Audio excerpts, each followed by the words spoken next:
আসসালামু আলাইকুম।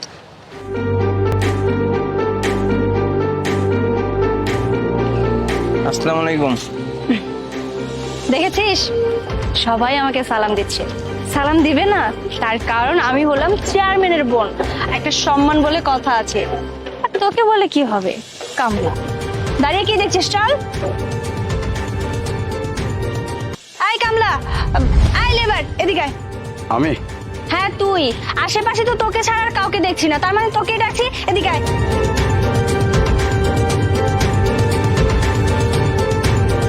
জি বলেন। এই যে আমার ব্যাগটা দেখছিস, এই ব্যাগটা নিয়ে আমার বাড়ি পর্যন্ত পৌঁছে দিয়ে আয়, চল। আপনার ব্যাগ আমি নিয়ে যাব? হ্যাঁ তুই নিবি না তো কে নিবে? তোকে যেহেতু ডেকেছি তুইই নিবি। আর করছিস তো একটা কামলার কাজ, এই ব্যাগটা সামান্য নেওয়ার জন্য আমি করছিস কেন? তোকেই বলছি, মানে তুইই নিবি। দেখেন ম্যাডাম, আমার নিজের কাজ আছে। আপনি এক কাজ করেন, ব্যাগটা আপনি নিয়ে যান। সামনে গেলে রিক্সা পাবেন, আর নয়তো অন্য কাউকে দেখেন। কি সামান্য একজন কামলা হয়ে আমার মুখে মুখে তর্ক করছিস? দেখ তুই আমার মুখে মুখে তর্ক করতে পারিস না। আমি তোকে একটা কাজ দিয়েছি, মানে তুই একটা কাজ করবি, আর তার বিনিময়ে প্রয়োজন আমি তোকে কিছু টাকা দিয়ে দিব। ম্যাডাম আমি তো আপনাকে বললাম যে আমার নিজের কাজ আছে। আমার কাজ আমাকে করতে দেন, আপনার কাজ আপনি করেন। সামনে যান, রিক্সা পেয়ে যাবেন, নয়তো অন্য কাউকে দেখেন। দেখ এবার কিন্তু তুই বেশি বেশি করছিস। তুই জানিস আমি কে? আমি কার বোন? আমার ভাই কিন্তু একজন চেয়ারম্যান, এই এলাকার চেয়ারম্যান। আমার ভাই যদি এই কথাটা জানে না যে তুই আমার কথা রাখছিস না, আমার মুখে মুখে তর্ক করছিস, তোর যে কি হাল হবে তুই বুঝতেও পারছিস না।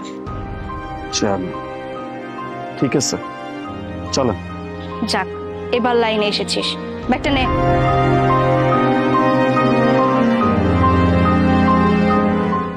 আসসালামু আলাইকুম।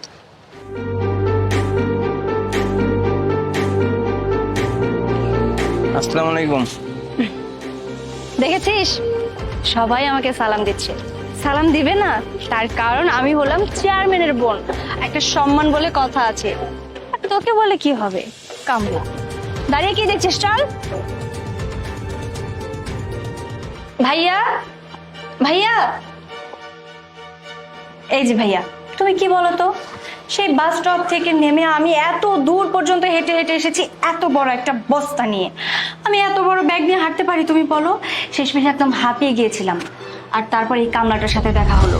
এই কামলাটা যদি না থাকতো আজকে আমার অবস্থা পুরো নাজেহাল হয়ে যেত। ভাই আসসালামু আলাইকুম। ওয়ালাইকুম আসসালাম।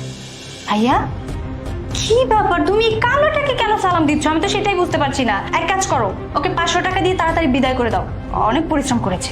আরে চুপ কর, কারে কি বলতেছিস? চুপ কর। আরে উনি হচ্ছেন আমাদের এলাকার এমপি।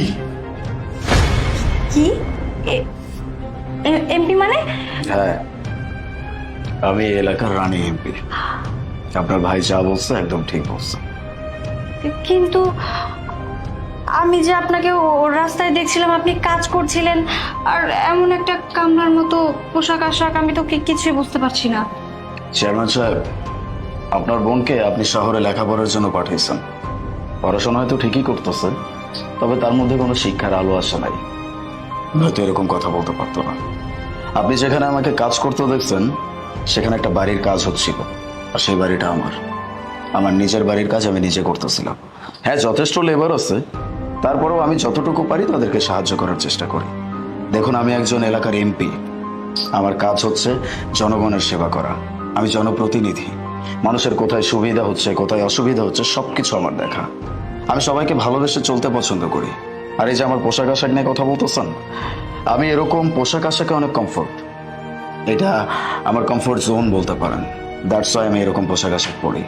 আমিও কিন্তু যথেষ্ট এডুকেটেড। এইভাবে চলি বলে এই না যে আমি গ্রামের চাষাভুষা। গ্রামে থাকতে পছন্দ করি, গ্রামের মানুষের পাশে দাঁড়াইতে পছন্দ করি। সবার জন্য যদি আমি কিছু করতে পারি তাতে আমার অনেক ভালো লাগে। মানুষের জন্য করাটাই হচ্ছে আমার একমাত্র দায়িত্ব। যাই হোক, আপনি আমার পোশাক আশাক দেখে আমাকে বিচার করছেন, যেটা আপনার কাছ থেকে একদমই কাম্য নয়। আপনি একজন এডুকেটেড পারসন। আপনি মানুষকে বিচার করবেন মানুষের যোগ্যতা দেখে, মানুষের ব্যবহার দেখে। যাই হোক, অনেক কথা বলে ফেলছি, আমি তাহলে আজকে আসি। ভালো থাকবেন। ভাইজান, আমার বোনটা অনেক ছোট মানুষ, তো ভুল করে ফেলেছে। তাহলে আমি আপনার কাছে ক্ষমা চাচ্ছি, আমার বোনকে মাফ করে দিন। ইটস ওকে, কোনো সমস্যা নেই। উনি আমার সাথে যে বিহেভটা করছে এটার জন্য এখন আই হোপ সো উনি নিজেই গিল্টি ফিল করতেছে। ওনার জন্য আপনার আর আমার কাছে কোনো ক্ষমা চাইতে হবে না। তবে হ্যাঁ, বোনকে একটু শিক্ষা ঠিকভাবে দেবেন, কারণ এই শিক্ষাগুলো মানুষ পরিবার থেকেই পায়। পরিবার থেকে যদি প্রপার শিক্ষাটা পায়, তাহলে বাইরে গিয়ে এরকম ব্যবহারটা আর কোনোদিনও করবে না। আমি তাহলে আসি। না ভাইজান, বসেন, চা কফি খেয়ে যাবেন। ধন্যবাদ, অন্য একদিন আসবো। ভালো থাকবেন। নিহাত লোকটা ভালো মানুষ, যে জন্য কিছু বলে না। কি বলছে শুনছিস তো? এরপর থেকে মানুষকে সম্মান করা শিখে। ঠিক আছে ভাইয়া, নেক্সট টাইম থেকে আর এরকমটা হবে না।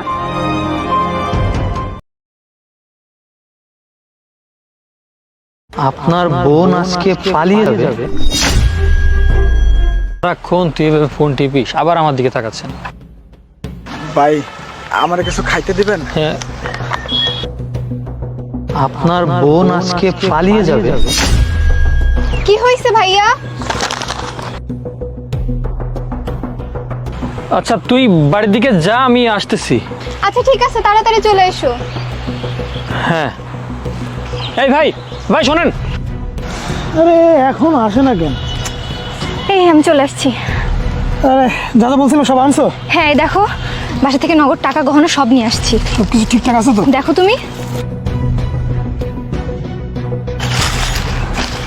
টাকাটুকু আনছো সব? হ্যাঁ হ্যাঁ সব আনছি। হ্যাঁ আচ্ছা ঠিক আছে, আমার কাছে দে। হ্যাঁ, এতে করে আমাদের অনেক দিন চলে যাবে, আর এর মধ্যে আমরা ভালো চাকরিও পেয়ে যাব। হ্যাঁ, এখন আমাদের প্রথম কাজ হবে বিয়ে করা, যাতে আমরা সেফ থাকতে পারি। চলো চলো। আমার একটু সাহায্য করেন। আরে ভাইয়া, তোমার কি হয়েছে? রাস্তায় মাথা ঘুরে পড়ে গেল, তারপর থেকে এই অবস্থা। আমার কিছুই হয়নি। কি হয়েছে ভাইয়া তোমার? তুমি এতক্ষণ নাটক করছিলে, কিন্তু কেন? হ্যাঁ, আমি নাটক করেছিলাম তোকে বোঝানোর জন্য যে তুই যে কাজটা করছিস সেই কাজটা তুই ঠিক করতেছিস না। মানে তুই আমার সাথে এই কাজগুলো কিভাবে করতে পারলি? বাবা মারা যাওয়ার পর থেকে আমি তোকে লালন পালন করেছি, তাই না? সেই ভাইকে ছেড়ে রেখে তুই এরকম একটা ছেলের সাথে পালিয়ে যাচ্ছিস। তুমি জানলে কি করে যে আমার বোন পালিয়ে যাবে? ভাইজান, আমি ওই দিন আপামনির কাছ থেকে আর ওই ভাইয়ার কাছ থেকে আমি ভিক্ষা চাইতে গেছিলাম। ওই সময় যাওয়ার পর আমি শুনছি আপনার বোনে সব কিছু আজকের ডেটই তো কইছিল, আজকে বাসার যত দামি জিনিসপত্র আছে এগুলা নিয়ে তারপরে পালাই যাবে। আপনি আমার কথা বিশ্বাস করেন আর না করেন, এটা কিন্তু সত্যি কথা। আপনি একটা কাজ করতে পারেন, আমার যদি বিশ্বাস না হয় আপনি আমার সাথে চলেন, আমি আপনারা দেখাইতেছি। আমি হাতে নাতে আপনারা প্রমাণ দিতে পারবো। তুমি হাতে নাতে প্রমাণ দিতে পারবে? ভাইজান পারবো আমি, আপনি চলেন। চলো। আজকে একটা কথা মনে হচ্ছে যে তুই হবার সময় না, মায়ের মৃত্যুর সময় তুইও যদি মারা যেতি তাহলে বেশ ভালো হতো। আজকে আমার এই দিন দেখতে হতো না যে তুই একটা ছেলের হাত ধরে বাড়ি থেকে পালিয়ে যাচ্ছিস জিনিসপত্র নিয়ে। আমার মান সম্মানের কথাটা একটাবার ভাবলি না? ও আমাকে বলেছিল তোমাকে কিছু না জানাতে, ওর সাথে পালিয়ে যেয়ে বিয়ে করতে, কিন্তু আমিও খুব ভয় পেয়েছিলাম, তাই তোমাকে কিছু বলতে পারিনি। আরে বোন, তুই যে পালিয়ে যাচ্ছিস, তুই আমাকে বললে আমি রাগ করতাম, কিন্তু রাগ কি করে থাকতাম? আমি কি তোর উপর রাগ করে থাকতে পারতাম? একটা ব্যবস্থা কি করতে পারতাম না? এই যে আজকে তুই পালিয়ে গেলে তোকে আমি কোথায় খুঁজে পেতাম বলতো? এই ভিক্ষুকটা আমাকে জানিয়েছে তোর কথা। ও যদি না বলতো তোকে আমি এখানে ধরতেও আসতে পারতাম না, তুই এখন এখান থেকে চলে যেতি। এই মানুষটার দিকে তাকা, তার পৃথিবীতে কেউ নেই। তোর জীবনটাও নয় ঠিক এরকমই হয়ে যেত। ভাইয়া সরি, আমি অনেক বড় ভুল করেছি, আমি অনেক অন্যায় করেছি। তুমি আমাকে মাফ করে দাও ভাইয়া, আমি আসলে বুঝতে পারিনি, ক্ষমা করে দাও আমাকে। ছোটবেলা থেকে তোকে অনেক কষ্ট করে লালন পালন করেছি বোন, তুই একটাবার ভাবলি না যে তুই যদি একটাবার মুখ ফুটে আমাকে ভালোবেসে বলতি যে ভাইয়া আমি এই ছেলেকে পছন্দ করে আমি তাকে বিয়ে করতে চাই, আমি কোনো কিছু ভাবতাম না। আমি তোর খুশির কথা চিন্তা করে আমি খুব ধুমধাম করে তোদের বিয়ে দিতাম। ওর বাড়িতে আমি জানাতাম, পরিবারের সাথে কথা বলে খুব সুন্দরভাবে সব কিছু সেটেল হয়ে যেত। কিন্তু না, তুই যে কাজটা করেছিস, তুই আমার মনে দুঃখ দিয়েছিস। তুই কাজটা একদমই ঠিক করিস। ভাইয়া আমি সত্যি অনেক দুঃখিত, আমি বুঝতে পারিনি, আমি অনেক বড় অন্যায় করে ফেলেছি ভাইয়া, তুমি আমাকে মাফ করে দাও। ভাইয়া দয়া করে আমাকেও ক্ষমা করবেন, আমি অনেক বড় ভুল করছি। এখন আপনি যা বলবেন তাই হবে। ঠিক আছে, তুমি যেহেতু তোমার ভুলটা বুঝতে পেরেছো, আমি কাল তোমার পরিবারের সাথে কথা বলতেছি। সব কিছু যদি ঠিকঠাক থাকে, তারা যদি মেনে নেয় আমার বোনকে, আমি অবশ্যই তোমার সাথে তার বিয়ে দিব। এবার বাড়িতে যাও, আর তুইও চল। ভাই আপনাকে অনেক ধন্যবাদ। আপনি যদি আসলে এইভাবে আমাকে হেল্প না করতেন, আমার বোনও একটা ভুল পথে চলে যেত, আমিও আমার বোনটাকে হারাতাম। আপনাকে আমি বলছি, ওদের বিয়েতে অবশ্যই আপনি আসবেন। জি ভাই। আসবো না। আসি, চল। ওয়ালাইকুম আসসালাম।